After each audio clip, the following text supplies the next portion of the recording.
Ini kelihatan kan? Oke, belum. Kecil amat tulisannya mana? Ini ada ya? Belum ya? Nah, kelihatan ya? Giniin. Gini. Kelihatan. Ya kan? Kita lihat di sini literasi Asambasa ya. Kita masuk ke dalam literasi Asambasa. Ini yang akan kita pelajari pada materi literasi Asambasa. Kalian apa itu? Bicara. Cepat nih soalnya disuruh juga bisa jadi 10. Oke, ini alatnya ya, namanya yang labu yang bawah itu namanya labu Erlenmeyer ya, yang atas itu namanya buret, sedangkan tiangnya itu yang besi itu disebut statir. Nah, ini adalah proses memegang untuk literasi. Insya Allah nanti kalau nggak ada kendala kita praktek.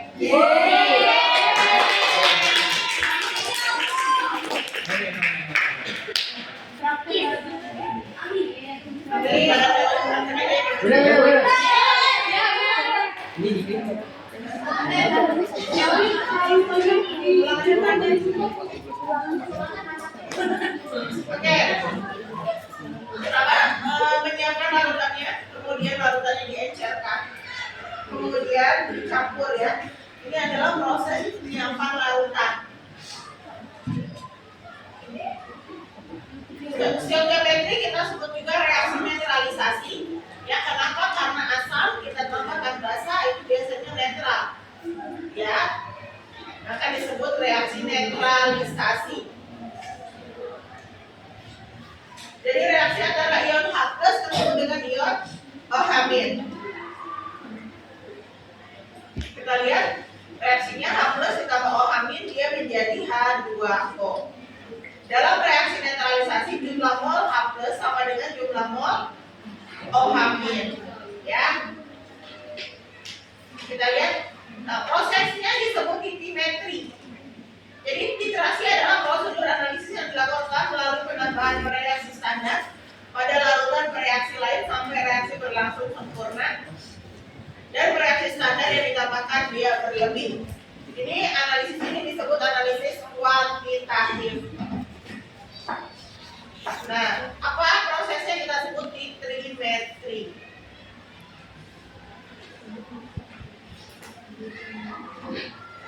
Ini adalah produk alat yang digunakan. Jadi labu yang bawah itu labu Erlenmeyer, yang atas itu buret, tiangnya itu adalah statif, ya, statif dan buret. Ada beberapa jenis literasi sudah digambar grafiknya. Belum harus ada itu grafik. Literasi yang pertama adalah literasi asam kuat ketemu dengan basa kuat. Ya, maka konsentrasi H+ itu rumusnya sama dengan volume basa dikali konsentrasi OH- dibagi volume asam. Yang kedua, literasi basa kuat dengan asam kuat, jadi kebolakannya yang tadi, maka rumusnya pun kebolakan yang tadi. Ini kan yang tadi asam kuat dengan basa kuat, yang sekarang adalah basa kuat dengan asam kuat. Maka konsentrasi OH- sama dengan volume basa dikali konsentrasi H+ dibagi volume asam dikali konsentrasi H+ dibagi volume basa. Bagaimana dengan yang asam lemah dengan basa kuat? Nah, pada titik ekivalen adalah titik saat H+ itu jumlahnya sama dengan OH-. Ya, kita sebut titik ekivalen, maka di situ nanti akan terjadi perubahan warna pada titrasi yang kita kasih indikator tergantung pada terakhir pH berapa, kita kasih salah satu indikator. Apa bu indikatornya? Ya tergantung yang memenuhi terakhir pH mana, bisa fenolftalin, bisa brontimo biru, metil oren, metil jingga, tergantung terakhir pH-nya dia ada di mana. Asam lemah dengan basa kuat, maka pada titik ekivalen adalah konsentrasi OH sama dengan akar KW per Ka kali konsentrasi garam. Ya, yang basa lemah berarti dengan asam kuat, konsentrasi H+ sama dengan akar KW per K kali konsentrasi garam. Bagaimana kurvanya? Kita lihat kurvanya di sini. Kurva titrasi asam kuat dengan basa kuat. Asam kuat biasanya dia pH-nya 0, 1, 2, maka dimulai dari bawah. Ya, karena mula-mula dia asam kuat, kemudian ditetesi oleh basa kuat, maka pH-nya dia akan naik. Sampai pada titik ekivalen. Di mana titik ekivalen? Ini yang di tengah-tengah. Ada garis tengah-tengah, berapa itu pH-nya? Garis berapa itu pH? 7, betul. Kenapa 7? Kenapa dia 7? Karena dia asam kuat dengan basa kuat, maka ketemunya asam kuat dengan basa kuat dia jadi netral. Garam yang bersifat netral yang pH-nya 7. Maka disitulah titik ekivalen. Titik ekivalen adalah saat jumlah konsentrasi H+ sama dengan jumlah konsentrasi OH-, maka pH-nya 7. Bagaimana nyari pH sebelum dan setelahnya? Itu ada rumusnya. Nanti ada latihannya. Ya, nyari pH sebelum dan setelahnya. Jika sebelumnya, jika setelahnya itu ada rumusnya. Ini adalah asam kuat dengan basa kuat. Bagaimana kalau basa kuat dengan asam kuat? pH-nya gimana? Grafik kurvanya gimana? Berarti dari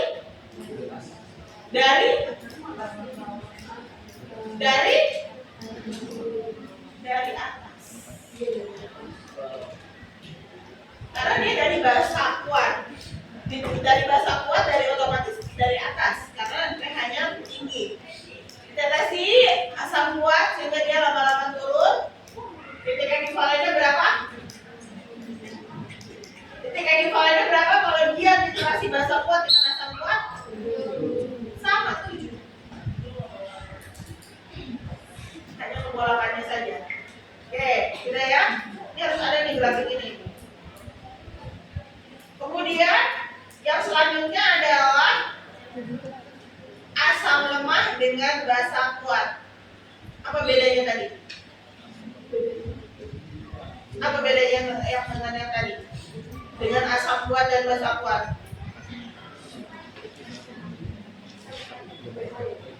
Kalau ya asam kuat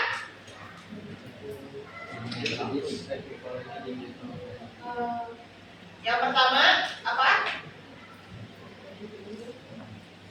pH dimulainya dari, kalau yang kuat tadi dari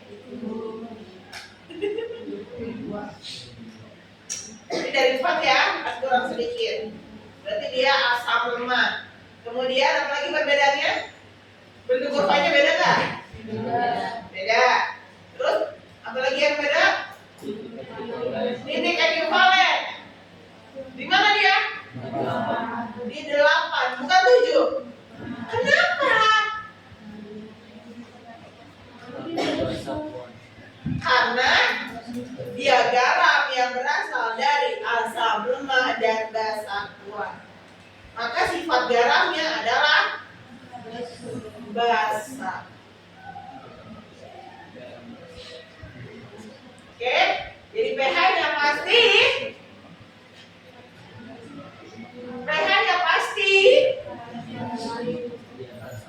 lebih besar dari 7.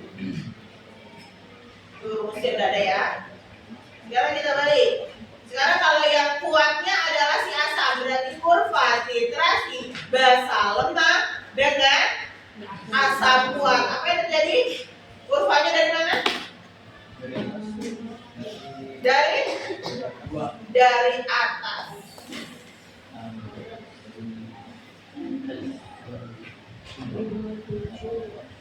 Titik ekivalennya di bawah 7. Kenapa di bawah 7? Yang berasal dari asam kuat dan iya, maka dia titik ekivalen jelas dia pasti pH-nya ada di bawah. Oke, indikator titrasi asam basa. Indikator itu apa? Adalah petunjuk suatu asam lemak atau basa lemak yang berubah warna ketika pH titrasi mencapai titik ekuivalen. Indikator yang baik dapat mendeteksi titik akhir titrasi yang sedang mungkin dengan titik ekuivalen. Jenis-jenis indikator asam basa ada indikator netes, ada indikator atas, ada pH meter. Bagaimana penerapan literasi ini? Bisa untuk menganalisis unsur, bisa untuk penentuan zat-zat organik. Yang akan kita lakukan besok adalah misalnya kita mau menentukan kadar vitamin C. Misalnya kamu punya minuman yang katanya mengandung vitamin C. Contoh UC 1000, UC 1000, ya kan? Atau vitamin C1000 atau palmitorate atau chloridina. Kita mau menentukan kadar vitamin C-nya kira-kira yang paling tinggi yang mana. Itu bisa pakai literasi. Atau mau menentukan kadar air sumur. Misalnya kamu air sumurnya kok baju kamu jadi kuning-kuning nih setelah dicuci beberapa kali dengan air sumur di rumah kamu. Maka kemungkinan apa? Airnya mengandung zat besi. Itu bisa dipakai kita tentukan pakai literasi. Tapi praktek kita nanti enggak itu. Ya, kita mau menentukan kadar cuka pada cuka yang beredar di pasaran. Pernah membeli cuka? Belinya di mana? Di warung. Harganya berapa? 1.000, 2.000. Pernah membeli cuka di mall atau di supermarket? Enggak. Kenapa enggak pernah? Karena mahal. Menurut kamu sama nggak cukanya yang di pasar dengan yang di supermarket? No. Kita buktikan besok kita praktek. Kita besok di nanti. Biasa nunggu umur saya bagus dulu.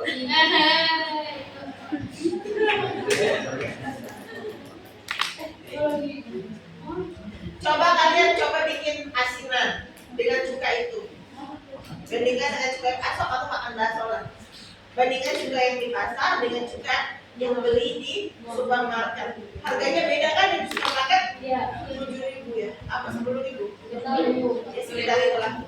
Apa goceng? 7 ya sekitar itulah ya.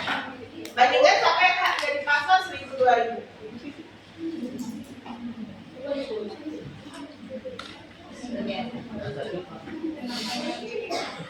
Kalau yang pakai yang di pasar satu tetes sampai sebotol tidak berasa asamnya.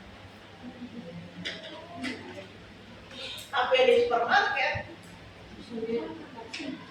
rasanya asam. Oke, kita lihat ya video praktikumnya. Seperti ini kira-kira nanti akan kita lakukan. Cuma ini adalah ilustrasinya. Apa nggak usah praktek? Mengenai titrasi asam basa. Dasar dari titrasi asam basa adalah reaksi penetralan melakukan asam basa. Reaksi penetralan dapat digunakan untuk menentukan konsentrasi berbagai jenis larutan, khususnya terkait dengan reaksi asam basa. Jadi tujuan percobaan kita kali ini adalah menentukan berapakah konsentrasi dari larutan sodium hidroksida. Alat yang digunakan piret, pipet untuk meneteskan indikator litmus, dan juga beaker gelas. Bahan-bahan yang digunakan larutan sodium hidroksida dengan volume 25 cm3, indikator litmus. Mengapa saya menggunakan indikator litmus? Karena rentang pH dari 5 sampai 8. Dan juga saya menggunakan asam klorida, volumenya 50 cm3 dan konsentrasi 1 mol. Pakai apa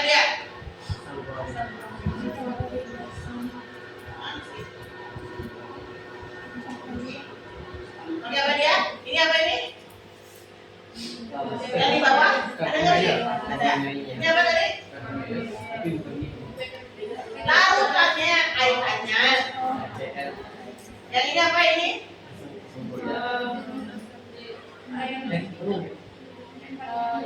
Aing aja satu kelas nih nggak jawab. Nonton tuh nonton deh. Yang atas sama yang atas? Ini konsentrasinya berapa tadi? 5. Ulang-ulang, awas ya lama tuh. Naik titrasi asam basa. Dasar dari titrasi asam basa adalah reaksi penetralan larutan asam basa. Reaksi penetralan dapat digunakan untuk menentukan konsentrasi berbagai jenis larutan, khususnya terkait dengan reaksi asam basa. Jadi tujuan percobaan kita kali ini adalah menentukan berapakah konsentrasi dari larutan sodium hidroksida. Alat yang digunakan uret, pipet. Apa tadi yang di bawah? Sodium hidroksida teh. Sodium itu natrium. Jadi natrium hidroksida. Jadi apa? NaOH. Setelah Teteskan indikator litmus dan juga jelas. Bahan-bahan yang digunakan larutan sodium hidroksida dengan volume 25 cm3. Indikator litmus, mengapa saya menggunakan indikator litmus? Karena rentang pH dari 5 sampai 8. Dan juga saya menggunakan asam klorida, volumenya 50 cm3 dan konsentrasi 1 molar. Titrasi pada kali ini adalah titrasi asam kuat dan basa kuat. Asam klorida merupakan asam kuat dan sodium hidroksida merupakan basa kuat. Saya teteskan litmus ke dalam larutan sodium hidroksida, warnanya biru, dan di kurva titrasi terlihat bahwa nilai pH mula dari larutan sodium hidroksida adalah 14. Selanjutnya saya akan teteskan sedikit demi sedikit larutan asam klorida ke dalam larutan sodium hidroksida. Proses ini akan kita hentikan sampai terjadi perubahan warna pada larutan sodium hidroksida. Jadi mulai diteteskan itu angka yang berjalan di atas adalah angka volume dari HCl. Tadi di bulan kita masukin HCl berapa molar? 1 molar. Itu mau ngapain sih? Mau menentukan berapa molaritas dari NaOH. Berapa konsentrasi dari NaOH-nya. Nanti kita berhentikan pada saat dia titik ekivalen. Pada saat dia berubah warna. Kita lihat pada saat mana dia akan berubah warna.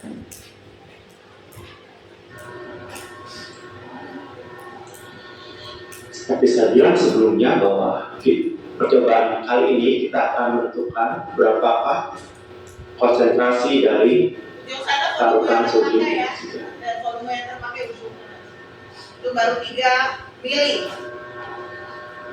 Terlihat dari kurva titrasi, nilai pH dari larutan sodium hidroksida perlahan turun, sedikit demi sedikit turun, seiring dengan penambahan larutan asam klorida.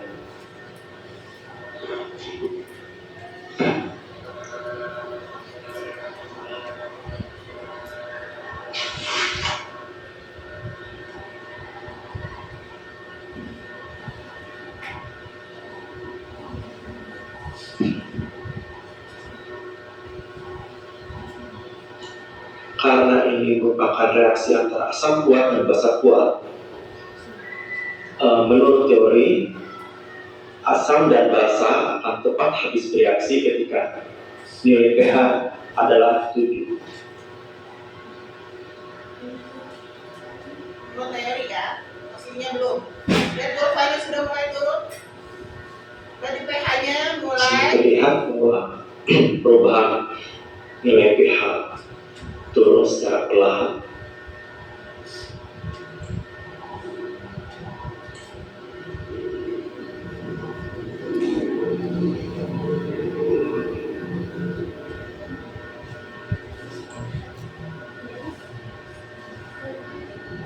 Kita akan perhatikan secara seksama perubahan warna yang terjadi pada larutan sodium hidroksida.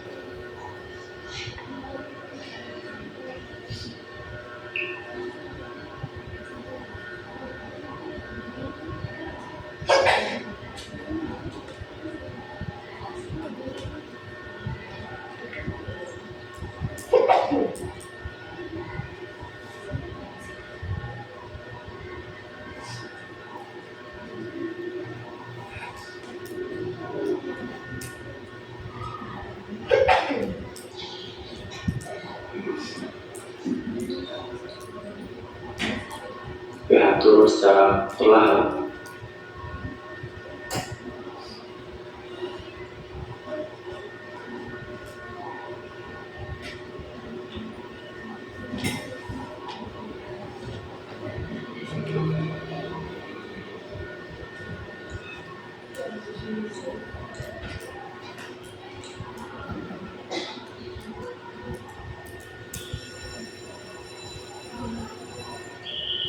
Mulai turun drastis ketika volume 24,8 cm3.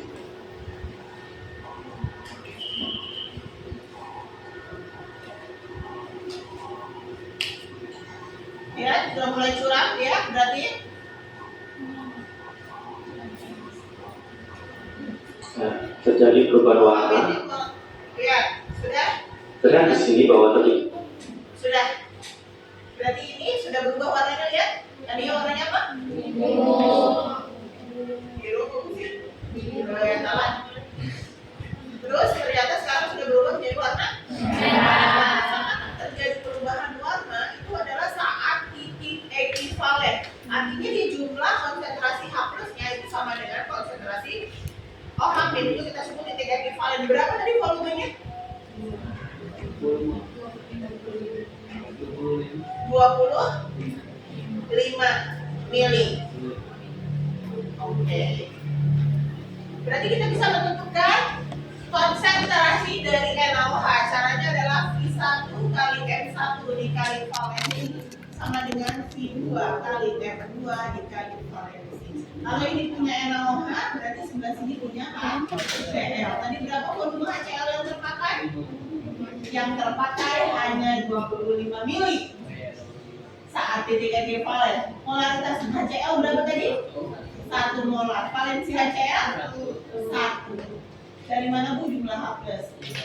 Yang NaOH volumenya berapa tadi dipakai?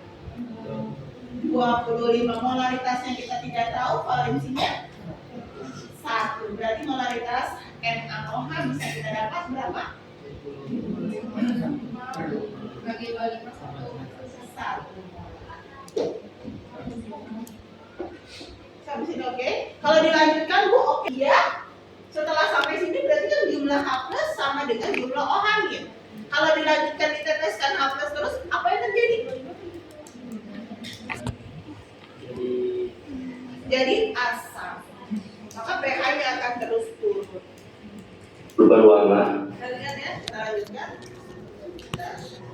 Akan berarti di dalam Dan sekitar 24,8. maka dalam larutan ini tadi yang tadinya hanya mengandung OH dari NaOH, setelah diteteskan HCl dari atas, maka dia akan bercampur. Di sini ada H plus, ada HCl.